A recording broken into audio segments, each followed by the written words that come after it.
Анда мейманыбызды чакырып алалы, Ширин Исхакованы. Ширин, саламатсыз. Келдиңиз. Мандаңыз менен. Келиңиз. Бирге алсын. Алгач дивандан бир аз маектешип алып, анан көнүгүүлөргө. Элди даярдап алалы дейсизби? Жалпы айтсаңыз, негизи биз Замана студиясы таңырте сергек жашоону үндөп пропагандалап келебиз да. Маанисин айтып берсеңиз, сергек жашоону. Сергек жашоо бул кыймылдан турат деп ойлойм. Кыймыл бул аң сезимдүү болуш керек. Өзүбүз ошо эрте турганыбыз бул уже кыймыл деп ойлойм. Анан эрте турган адам сергек аң сезимдүү болсо, жашоосу да бир күн кечке энергичный болуп, сергек болот деп ойлойм. Сиз азыр жашоо образы ушул азыркы кылып аткан жумушуңузду аркалаганыңызга, улам-улам көнүгүүлөрдү кайталап жүргөнүңүзгө канча убакыт болду экен? Император Каган массаж мектебин 11-жылы бүткөм, 2011-жылы. Ошондон бери эле ушул цигун, тайцзи, йога, медитациялар менен алектенип келем. Бизде эле мисалы Нургузай ар бир киши эле ден соолуктуу болушун каалайт, булчуңдуу болушун каалайт. Бирок моюн жар бербейт да. Жалкоолук деген бир нерсе бар да, ошону жеңүүнүн жолдору, ден соолук өзүбүзгө керек экенин билип туруп деле баары бир бирөөдөн күтүү отура бермейбиз бар да. Ооба. Инструктор менен машыккан жеңил да, бирок ошол өзүбүз жеңип, эркибизди күчтөндүрүп, өзүбүздү күнүгө машыктыра алган болсок, бул чоң жетишкендиктерге жетиштирет деп ойлойм. Анткени бул бир гана сырткы көнүгүүлөр эмес, булар психофизикалык көнүгүүлөр болуп саналат, биздин тармактагылар. Анткени бул да психологиябызды да, физиологиябызды машыктыра алабыз. Бул маанилүү экен азыркы заманда. Жакшы. Бул учурда ушул машыктыруучулар келген кардарларына айтышат да, эң биринчи өзүңүздү жеңиш керек депчи. Сиз да ошону айтып атасыз да, бул эмнени түшүнсөк болот? Кантип адам өзүн жеңет? Эмне үчүн жеңиш керек? Бул жашоодо көп сыноолор болот. Ошол сыноолорго эркибиз күчтүү болсо, көп нерселерден сынбай өтүп кетет экенбиз. Өзүбүздүн эркибизди күчтөндүрүш үчүн ошо психофизикалык көнүгүүлөр, психотехникалардын жардамы чоң экен деп айта алам. Келиңиз анда өзүбүздү жеңгенге аракет кылбайлы. Дароо машыгуулар койсок жакшы болуш керек. Кана, шыдайм. Келиңиз, биз сизге даярдап берели. Килемчелерди даярдап койгонбуз, Мындай деле тура берсек болот го. Бутун шишпейсиз. Чечпей эле. Бүгүн цигунду жасайбыз. Рахмат. Бизде сиз менен чогуу момундай кийим менен бир аз ыңгайсыз болсо керек, бирок аракет кылып көрөлү, сиз менен. Болот. Аны менен деле жазсак болот. Бүгүн немени жасайлы? Тизелерге ылайыктуу, тизе суставтары көбүнүкү катып калат, ошого ылайыктуу бир 2 көнүгүү жасайлы, андан кийин башка көнүгүүлөргө өтөбүз. Цигун бул негизи энергияны иштетүү деп айтат. Биз өзүбүздөгү ошол оорлошкон энергияны күнүгө циркуляция кылганга цигундун жардамы чоң экен. Булар дем алуу көнүгүүлөрү болуп саналат. Ошон үчүн азыр толкун деген көнүгүү жасаганда буттардын аралыгын бир аз ачып алабыз, отуруп турганга ыңгайлуу болуп. Эми жай жасалыш керек, булар агылып. Дем тартканда колду өйдө көтөрүп, демди чыгарганда акырын жерге отуруп, анан кайра турабыз. Дем тарттык. Демди чыгарабыз, отурганча жай. Толук отуруш керек, Толук отурушубуз керек. Демди чыгарабыз. Дем тарттык. Кайра демди чыгарабыз. Куштун канатындай турбайбы? Ооба. Сыяктуу. Демди тартабыз. Апаларыбыздын илгери кийиз кылганы Элестетет экен, жүн сабаганы. Демди чыгарабыз. Шуну 5 жолудан жасашыбыз керек да. Азыр 3 болду, дагы 2 жолу шашпай демди тартабыз. Демди чыгарабыз. Тизелерим тырстылдап атат го мен. Кылбагандык го. Тизелерге жакшы демди тартабыз. Демди чыгарып, колдор түшүрүп. Ошондой убактарда жасап жаткан адам эмнелерди ойлогону шарт? Бул жерде ушул аң сезимдүүлүк деген маанини өтө камтышыбыз керек. Ар бир кыймылда биз бүт фокусту өзүбүзгө кармашыбыз керек. Дем кирип, дем чыкканда жана кыймылдарыбыз кандай болуп атат, денебизде эмне процесс жүрүп атат, ошону байкоочу болушубуз керек. Биз деген мисалы жасаганда деген шашылыш жашайт экенбиз деп коюп эле, колуңду монтоп эле дароо отуруп эле бат-бат отура калып эле, анан отжиманияны бат-бат жасай калып эле тиричилигиң менен кетесиң да. Жүрөктүн согушу, дене деле түшүнбөй калат го, апай, кожоюнума эмне болду депчи. Мындай Негизи биз ошо жашоодо дайыма машиналдуу, ритмичный жашап үйрөнүп алганбыз да. Бул да адат. Эми жай жашасак дагы адат да, бул дагы. Анан шашылып жашагандан көрөкчү шашпай жашаган жакшыраак болсо керек. Жакшы кеңеш болду. Оң бутты алдыга коебуз. шашсаң да шашпай жасап, Өмүрдө эле шашсак деле өмүр өтөт, шашпасак деле өмүр өтөт да. Андан көрчү шашпай жашаган жакшы. Алдыңкы тизеге отуруп алабыз. Бул шарды түртүү деген көнүгүү. Жай арканкы тизеге отурганча дем тартабыз. Машина түртчүлүк. Кайра алдыга отурабыз, демди чыгарабыз. Аркага отуруп, арканкы тизеге отурабыз. Бул да арты көстөк. Буда да тизелер иштеш керек. Ошо тизенин суставындагы ошо оорлошкон катыгандардын баарын кетире баштайт бул көнүгүүлөр. Белге де күч келет экен, артка кеткенде, белге дагы анан бүт денедеги булчуңдар жакшы иштей баштайт. Энергиябыздын циркуляциясы жакшырат. Андан кийин кан айлануу жакшыра баштайт. Дем тарттык. Демди чыгардык. Эми буттарды алмаштырыш керек. Өзүмдү жетиле сезип кетип атам. Сиздин жаныңыз жетиле салат го. Вау дейм. Демди тартабыз, арканкы бутка отурдук. Демди чыгарабыз. Демди тарттык. Өтө жай агылып жасаш керек. Демди чыгардык.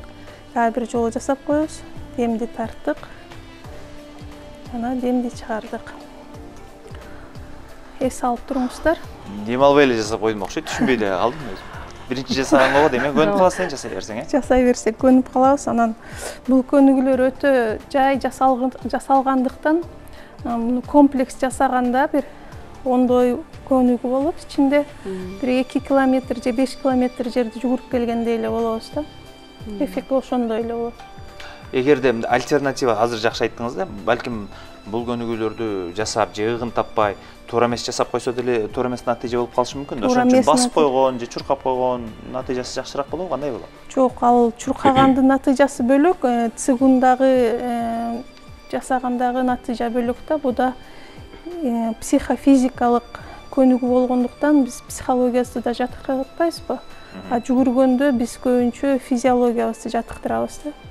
Мисалы, залга барганда темирди туура эмес көтөрсөң же кайсы бир нерсе кылсаң, сөзсүз грыжа болосуң же ден соолугуңду кайра оңдойм деп талкалайсың да. Азыркы сиздин биз жасаганда мен азыр 100% көзүм жетти, мен туура эмес кылдым.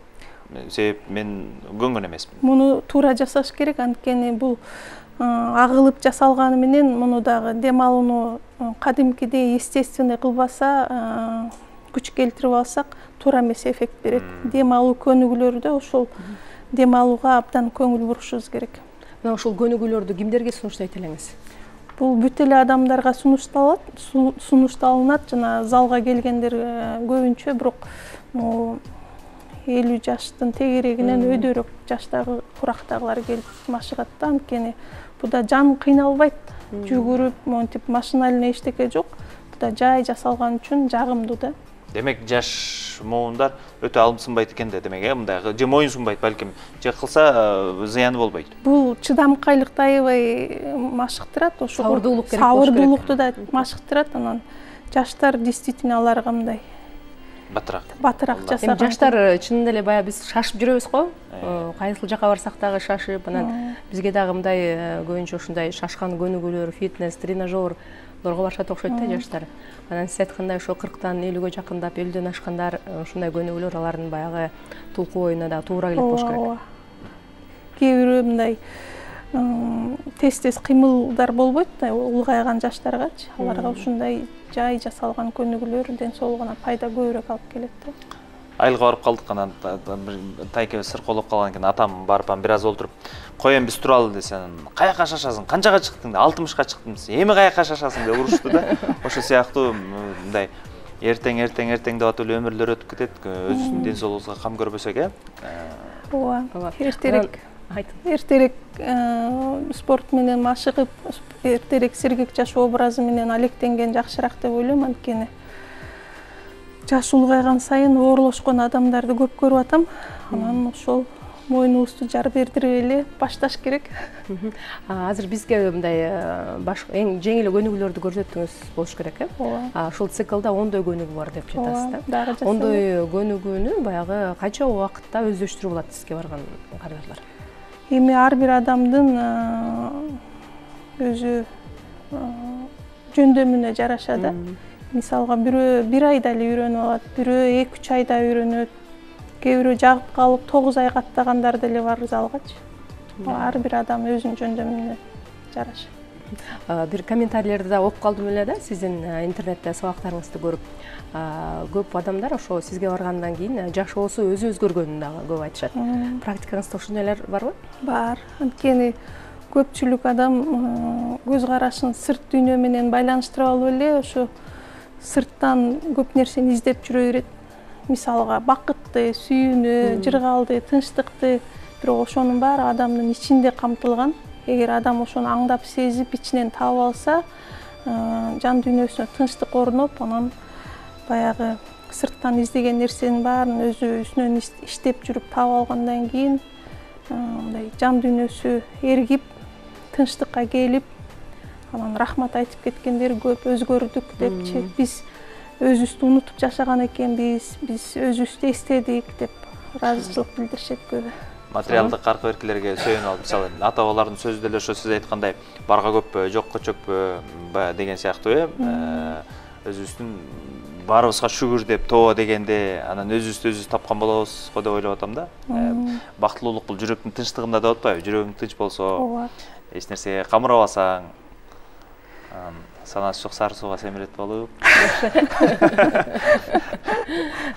Сөзүңүздө айтып кеттиңиз, бакыт, сүйүү, тынчтык деп аябай сонун сезимдер. Көнүгүүлөрдү улантсак эми. Ошол багытта.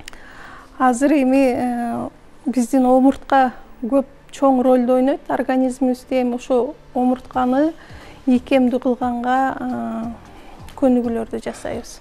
Баштадык, сөздөн ишке. Буттардын аралыгы ушундай эле бир аз далынын тушундагыдай эле турат. Исходное положение ушундай. Денени толук бошоңдотуп, дем тартканда оң тарапка эки колубуздун ортосунда шар тургандай элестетип, омуртканы бурашыбыз керек арка жака. Кыз келиндер көп кылыш керек экен, чай бергенге жакшы. Дем тартканда баштадык. Дем тарттык. Ортодо дем албай турабыз. Демди чыгардык. Ортого келип, колдорду түшүрөбүз. Сол тарапка кеттик, дем тарттык. Демди чыгардык. Демди тартабыз. Дем албай турабыз ортодо. 1, 2, 3, 4, 5. Демди чыгардык. Дем тарттык. Задержка дыхания. 1, 2, 3, 4, 5. Канча артка колдон келишинче кайрыла бериш керек окшойт. Омуртканы толгойбуз да, бурайбыз. Дагы бир жолдан кайталап койлу. Дем тарттык. Демди чыгардык. Сол тарапка дагы бир жолу кайталайбыз. Демди тарттык. Вициндин тумагындай болуп айланып кетип. Демди чыгарабыз. Ушундай жай көнүгүүлөр менен эле өзүбүздү ошо дисциплинага сала баштайбыз да. Кийинки көнүгүү колдорду буттардын аралыгын бир аз чоңураак ачып алып, болушунча аркага чалкалайбыз, астыга эңкейбейбиз. Узун кишинин кулаганы курусун, кой. Дем тартып, дем чыгарабыз. Экинчи тарапка кеттик. Дем тартып, демди чыгарабыз. Демди тартабыз. Нургуз жакшы жасады. Режиссер Нургузду көрүпмөй алып. Аракет кылып атам. Тартып, демди чыгарабыз. Дагы бир жолдан кайталап коебуз. Демди тартабыз. Демди чыгарабыз. Эми сол тарапка демди тартып, демди чыгарабыз. Тилинген тактайдай болуп катып калып турбуз да баттап. Чынында ушундай. Эртең менен ойгоно албай элек. Булар ошо белге, бүт эле денедеги булчуңдарды ойготконго жардамы чоң. Дагы кийинки көнүгү бул эми цигун энергетикалык көнүгү болгондуктан энергия менен иштейбиз деп атпайбызбы? Азыр аурабызды тазалаганды, ошол аураны тазалаган көнүгүүнү жасайбыз. Эчтекен ойлонбош керек, Бу да элестетүү менен иштелет.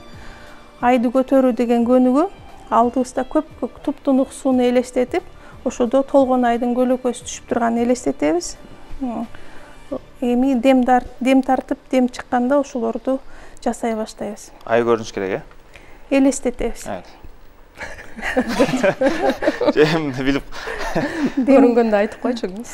Дем тарттык. Демди чыгарганча ылдый болуп, ошол толгон айды алганда элестетип, эки колубуздун ортосу менен дем тартып келип, айлык десеңиз жакшы алмак экенсиз. эки каштын ортосунда кармап, дем чыгарбай, дем тартпай туруп турабыз. Задержка дыхания. Эми эки кол эки жакка кеткенче, демди чыгарганча бизди сонун бир алтын түстөгү энергия каптап кетип аткандай элестетебиз. Дем тарттык, демди чыгардык. Дем тартканча айды алып, эки каштын ортосунда кармап турабыз. Демди чыгарганча бизди алтын түстүү энергия каптап кетип аткандай элестетебиз. Ойлонорубуз түшүрүүбү айды? Дагы бир жолу кайталап коебуз. Дем тарттык. Кайралды. Демди чыгарабыз. Элестетилген айды алып, дем тартып келип, эки каштын ортосунда кармап турабыз. Ондайна карап отурмун. Мындай болчу. Жакшылап карма. Эми Топ кармагандай эле кармап турмун мен. демди чыгарганча бизди алтын түстүү энергия каптап кетип аткандай элестетебиз. Эс алып туруңуздар. Баракелде. Кумтөрдө жүргөндөй эле болдук. Ошол. Анан бул цигун основа тайцзи дейт. Цигундан кийин тайцзи деген комплекс бар. Ал уже комплекс болуп жасалат. Биздин школада 13-24 эми стилдер көбүрөөк аткарылат. Ден соолукка аябай пайда. Анан ошол тайцзинин жөнөкөй эле бир көнүгүүсүн жасап көрсөк болот. Оң колду алдыга коебуз. Бул жапайы жылкынын жалын слоо деген көнүгүү. Акырын колдорду айландырып келип, мындай кылып жапайы жылкын жалын сылагандай болуп, бул жерге келгенде блок. Корпусту 45 градус бурабыз. Кайра алакандарды айландырып келип, биринчи калыбын алып келип коебуз. Нургуз айфон алганда ушинтип калды эле. Колдор мындай гормональный эме болуш керек да. Түз болбой, бир аз ийилип. Түз болбой, бир аз ийилип, колуңузду бир аз мындай кылып коюңуз. Денени чыңалтпайбыз. Мындай бош болуш керек. Бош болуш керек. Буда акырын сылап түштүк. Блок. Корпусту 45 градус бурабыз. Кайра алакандарды айландырып келип, биринчи калыбын алып келип коебуз. Дагы бир жолу кайталайбыз. Бул мээдеги эки полушариянын иштешине аябай жардамы чоң. Өзүбүздүн ошол акылдагы ойлордун агымын токтотконго да жардамы чоң көнүгүү. Бул жагы менен да. Экинчи колду. Буда дем алуу, дем чыгаруу произвольный эле кетет. Сол тарапка оң тарапка бурулабыз. Кайра алакандарды айландырып келип, биринчи калыбын алып келип коебуз. Дагы эки жолу кайталайбыз. бул жака кеттик. Кайра. Дагы бир жолу кайталайбыз. Сезимтал адамдар ушуларды жасап отуруп, денеси ысый баштаганын сезсе болот. Энергиянын циркуляциясы. Рахмат сизге. Монт кош керек. Рахмат. Ыраазычылык. Рахмат сизге, сон. Сиздерге рахмат. Чындап мындай денең кадимкидей жибип койгондой болду. Байкалат. Ийгилик каалайбыз сизге. Сиздерге рахмат. Мына ушундай жакшы маанайда сергек жашоодо болсун. Кыргыз калкынын генофонду күчтүү болсун. Барыңыздарга чың денсаулык каалайм. Рахмат сизге, бар болуңуз. Урматтуу телекөрүүчүлөр, таң эрте бизге сонун көнүгүүлөрдү сергек жашоого багыт көрсөткөн Ширин Искакова болду. Ыраазычылык билдиребиз. Бирок өткөнкү Нургузга аябай жаккан, Неге? Башына муздак суу куюлуп аткан, колунун астында 2 жумуртка. Анын дагы өзүнчө бир өзгөчөлүгү бар. Сапар Урматтуу телекөрүүчүлөр, ден соолугуңуздарга кам көргөндү унутпаңыздар.